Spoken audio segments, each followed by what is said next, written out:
श्रोता प्रेमियों, मैं राम सागर शास्त्री आप लोगों के समक्ष रखने जा रहा हूं एक प्रसंग, आला ऊदल की कहानी भाग 2।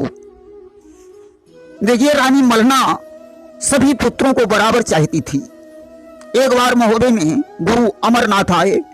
मलना ने उनके चरणों में प्रणाम करवाया। गुरु अमरनाथ ने बच्चों को आशीर्वाद दिया। मलना ने ऊदल को बेंदुला, ब्रह्मा को कर लिया, ढेवा को मनोरथा, मलखान को घोड़ी कबूतरी, सुलखे को हिरोजनी, आला को हरिनांग मंगवा दिया। ताला सैयद जो महोबे के मंत्री थे, उन्होंने इन्हें युद्ध की कला सिखाई। अब तो सभी राजकुमार शिकार खेलने के लिए जाने लगे। एक बार की बात है, ऊदल माहिल के बाग में घुसे। माली ने उन्हें मना किया कि यहां से जाओ, वरना माहिल को कहीं पता चल गया तो वे तुम्हारा घोड़ा छीन लेंगे। ऊदल ने कहा, शायद तुम्हें पता नहीं, ऊदल काल से भी नहीं डरता। हम अपनी मर्जी से आए थे, अपनी मर्जी से चले जाएंगे। इसके बाद ऊदल वहां से चले आए। दोबारा आला ऊदल, मलखे, सुलखे, ब्रह्मा, ढेवा, रंजीत आदि सातों वीर घोड़ों पर सवार होकर माहिल के बाग में पहुंचे। वहां कुएं पर कुछ स्त्रियां पानी भर रही थीं, जिसमें माहिल की बांदी भी थी। ऊदल ने बांदी से कहा, मेरा घोड़ा बेंदुला प्यासा है, इससे थोड़ा पानी पिला दीजिए। बांदी बोली, मैं तुम्हारे बाप की नौकर नहीं हूं। ऊदल को गुस्सा आ गया। उसने सभी स्त्रियों के घड़े फोड़ दिए। अब तो बांदी ने जाकर माहिल को ऊदल की हरकत सुनाई। माहिल ने परमाल को एक पत्र लिखा कि तुम्हारे घर में जो ऊदल है वह स्त्रियों के साथ छेड़छाड़ करता है। उसने उनके घड़े फोड़ डाले। पिता की खोपड़ी बरगद में टंगी है, वहां करिंगा का कुछ नहीं कर पाया, मुझे बनाफरी दिखा रहा है। ऐसा पत्र लिखकर सेवक को दिया। सेवक पत्र लेकर परमाल के पास पहुंचा।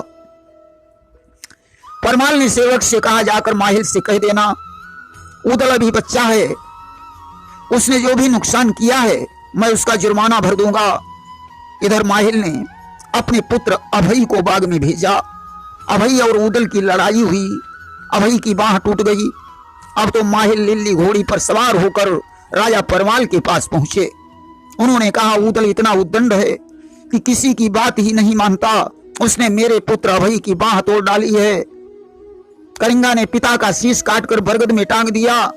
इतना ही बड़ा सूरमा है तो बाप का बदला क्यों नहीं ले लेता। परमाल विचार करते हैं, कहीं ऊदल को करिंगा का पता चल गया तो वह अवश्य ही माड़ों पर चढ़ाई कर देगा। सचमुच तब तक ऊदल आ गया। जब उसने माहिल के मुंह से करिंगा का नाम सुना, उसने माहिल से पूछा, ये करिंगा कौन है? माहिल ने कहा, ये बात मलना से पूछो। ऊदल ने मलना से पूछा। मलना बताना नहीं चाहती थी। ऊदल ने म्यान से तलवार खींचकर अपने पेट पर रखी और मलना से बोला, मौसी, तुम्हें मेरी सौगंध है, जल्दी बताओ कि ये करिंगा कौन है, अन्यथा मैं कटार मारकर मर जाऊंगा। अब तो मलना को करिंगा की हकीकत बतानी पड़ी। हकीकत सुनकर ऊदल का खून खौल पड़ा। वह माड़ो जाने के लिए मचल गया। मलखान ने ढेवा, ताला सैयद को साथ में लिया। आज आला के सहित जोगी बनकर माड़ो के लिए प्रस्थान कर दिया और करिंगा के राज्य में जाकर चौमासा व्यतीत करने लगे। एक दिन आला ने बरगद में 10 राज और 20 राज के शीश टंगे हुए देखे। उसी समय उन्हें गुस्सा आ गया और युद्ध छिड़ गया।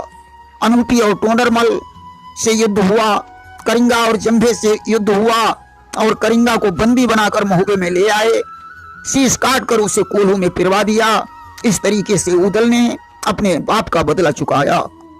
इसके बाद नैनागढ़ के राजा नेपाली, जिनके 3 पुत्र थे, जोगा, भोगा और विजय, उनकी एक पुत्री थी मछला, जिसे सुनवा भी कहा जाता है।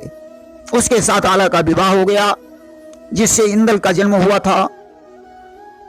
संभल तीर्थ पर 3 लड़ाइयां हुई। इसके बाद पथरीगढ़ में गजमोतिन के साथ मलखान का विवाह हो गया। इसके बाद सिरसागढ़ पर समर हुआ। पृथ्वीराज के पुत्र पार्थ को भगाकर मलखान ने सिरसा पर फिर से कब्जा कर लिया। पृथ्वीराज के कुछ घायल सैनिक परमाल के उद्यान में बैठे हुए थे। माली ने उन्हें रोका तो उसका शीश काट लिया। माहिल ने जाकर परमाल को बताया और कहा, आला ऊदल को भेजो। ऊदल ने माहिल के कहने पर घायलों पर वार किया। यह बात जाकर माहिल ने पृथ्वीराज को बताई कि तुम्हारे घायल सैनिकों पर उदल ने वार किया। परिणाम स्वरूप पृथ्वीराज और परमाल के बीच शत्रुता और बढ़ गई, दुश्मनों को मौका मिल गया। इसके बाद उदल काबुल में घोड़ा खरीदने गए। वहां से वे नरवरगढ़ पहुंचे। राजा मकरंदी उन्हें घर ले गया। मकरंदी की बहन का नाम फुलवा था। हिरिया मालिन जिसे रोज फूलों से तोड़ती थी। उदल को फुलवा से प्रेम हो गया। युद्ध करके फुलवा के साथ विवाह कर लिया। उदल के पुत्र का नाम शेर सिंह बताया जाता है। सुल्तान का विवाह कुमाऊंगढ़ में हुआ। इसके बाद बुखारे में धानु का विवाह हुआ। देखिए, बलख के राजा रणधीर सिंह और बुखारे के राजा अभिनंदन दोनों चचेरे भाई थे। अभिनंदन की पुत्री का नाम चित्रलेखा और रणधीर की पुत्री का नाम केसर था। रणधीर सिंह ने अपने पुत्र मोती के द्वारा कन्नौज के राजा जयचंद के यहाँ लाखन के लिए टीका भेजा। उन्होंने स्वीकार नहीं किया तो माहिल ने धानु के लिए उन्हें दिल्ली भेज दिया। धानु और केसर का विवाह हो गया। उसी विवाह में चित्रलेखा ने इंदल को देखा था। तभी उसने प्रण किया था, मैं अपना विवाह इंदल के साथ करूंगी। इसीलिए मौका मिलने पर उसने इंदल का हरण किया। परिणामतः इंदल का विवाह चित्रलेखा के साथ हो गया। एक बार मछला ने झूला झूलने की ठान की। उदल ने नौलखा बाग में उसका झूला डलवाया और देख रेख करने लगा। जब उदल शिकार खेलने चला गया तभी मौका पाकर पथरीगढ़ का राजा ज्वाला सिंह नौलखा बाग में पहुंचा। उसने मछला का हरण कर लिया। आला और उदल ज्वाला सिंह से लड़े। ज्वाला सिंह देवी का भक्त था। उसने इनकी सारी सेना पत्थर की बना दी। इंदल उस समय 16 वर्ष का था। आला ने इंदल की भेंट चढ़ाकर देवी को प्रसन्न किया। देवी ने इंदल को जीवित कर दिया, सेना को सजीव कर दिया। ज्वाला सिंह ने मछला के साथ अपनी बेटी सुआ पंखनी का डोला भी दे दिया और बोला, इसका विवाह अपने पुत्र इंदल के साथ कर लेना। इस प्रकार इंदल का दूसरा विवाह हो गया। एक बार राजा परमाल को महोबा छोड़ने पर विवश होना पड़ा। इसके बाद पूनीगढ़ में पद्मा के साथ लाखन का विवाह हो गया। गाजर में कर वसूल करने गए तो वहां युद्ध हुआ। कीरत सागर पर भुजरियों की लड़ाई हुई। जब चंद्रावली सावन में ससुराल से मायके आई तो वह भुजरियां सिरानी कजरी सरोवर पर गई। पृथ्वीराज ने उसका अपहरण कर लिया। उदल और मलखे ने वीरता दिखाई। माहिल का पुत्र अभय भी था। कीरत सागर के युद्ध में अभय की मृत्यु हो गई। परमाल का एक पुत्र रंजीत भी मारा गया। आला, उदल, ताला सैयद, लाखन, ब्रह्मा ने पृथ्वीराज की सेना को मार मार कर भगा दिया। गुजरियों का त्योहार मनाया गया।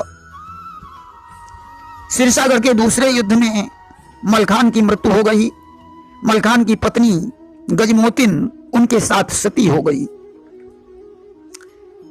इतिहासकारों का ऐसा मानना है कि चंद्रावली का पुत्र जागन था जिसे भूपति का राज्य दे दिया गया। वहीं ऐसा भी कहा गया है कि भूपति ही जगनिक के नाम से प्रसिद्ध हो गया। तो कुछ लोगों का कहना है कि जागन परमाल की बहन का पुत्र था। जो भी हो, आला महोबे में फिर से वापस लौटे। नदी बेतवा के युद्ध के बाद उदल का हरण हो गया। देखिए, ब्रह्मा का विवाह पृथ्वीराज की पुत्री बेला से हुआ था। बेला ने अपने गौनी के लिए उदल के पास संदेश भेजा, परंतु माहिल ने ब्रह्मा को भड़का दिया कि उदल को ले जाने से तुम्हारी नाक कट जाएगी। ब्रह्मा अकेले ही गौना लेने चला गया। वहां कई दिनों तक युद्ध हुआ। ब्रह्मा को जब पृथ्वीराज परास्त नहीं कर पाए तो माहिल ने उन्हें अश्वत्थामा के बाण की याद दिलाई, जिससे ब्रह्मा मारे गए। इस युद्ध में आला, उदल और परमाल की सारी सेना समाप्त हो गई। माहिल को इंदल ने मार डाला। बेला ने अपने भाई ताहर का शीश काट लिया और ब्रह्मा की लाश के साथ सती हो गई। इसके बाद जैतखंभ की लड़ाई में पृथ्वीराज के द्वारा उदल की मृत्यु हो गई। अब तो भाई के मरने पर आला को भयंकर क्रोध आया कि जब एक लहू है दोनों का तो आए क्यों कर जोश नहीं, भाई भाई की विपदा में रह सकता है खामोश नहीं। मिल जाते हैं जगत में मित्र कलत्र हजार, लेकिन मिलता है नहीं भाई भाई भाई बारंबार। अस्तु आला पृथ्वीराज पर टूट पड़े। पृथ्वीराज बुरी तरह घायल हो चुका था। आला उसे जान से मार डालते, तब तक गुरु गोरखनाथ जी आ गए। उन्होंने आला को सावधान कर दिया। इस तरीके से पृथ्वीराज आला के हाथों से बच गया। आला ने बैराग्य ले लिया, वे अमर हो गए। आला देवी के परम भक्त थे। और इधर मोहम्मद गोरी ने दिल्ली पर अधिकार करने की कोशिश की। पृथ्वीराज और मोहम्मद गोरी का तराइन में युद्ध हुआ। पृथ्वीराज ने मोहम्मद गोरी को बंदी बना लिया। बाद में दयावश उन्होंने मोहम्मद गोरी को छोड़ दिया, जो उनके लिए घातक सिद्ध हुआ। इधर संयोगिता के अपहरण से जयचंद पृथ्वीराज पर क्रोधित थे। उन्होंने मोहम्मद गोरी से मित्रता कर ली।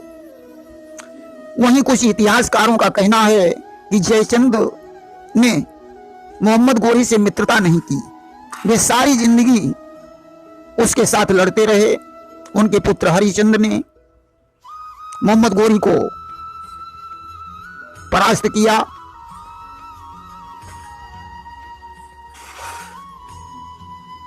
सज्जनों, जो भी हो, मोहम्मद गोरी और पृथ्वीराज का तराइन में दूसरा युद्ध हुआ, जिसमें मोहम्मद गोरी ने पृथ्वीराज को बंदी बना लिया। चौड़ा पृथ्वीराज का मंत्री था। पृथ्वीराज और चौड़ा दोनों का जन्म एक ही दिन और एक ही समय में हुआ था। चौड़ा पृथ्वीराज का परम मित्र था। जब मोहम्मद गोरी पृथ्वीराज को बंदी बनाकर गजनी ले जा रहा था, तो चौड़ा भी पृथ्वीराज के साथ गया। मोहम्मद गोरी ने पृथ्वीराज को काल कोठरी में डलवा दिया और रोज कठोर यातनाएं देने लगा। उसने लोहे की गर्म सलाखों से पृथ्वीराज के नेत्र फुड़वा दिए। इधर धीरे धीरे चौड़ा ने मोहम्मद गोरी का दिल जीत लिया।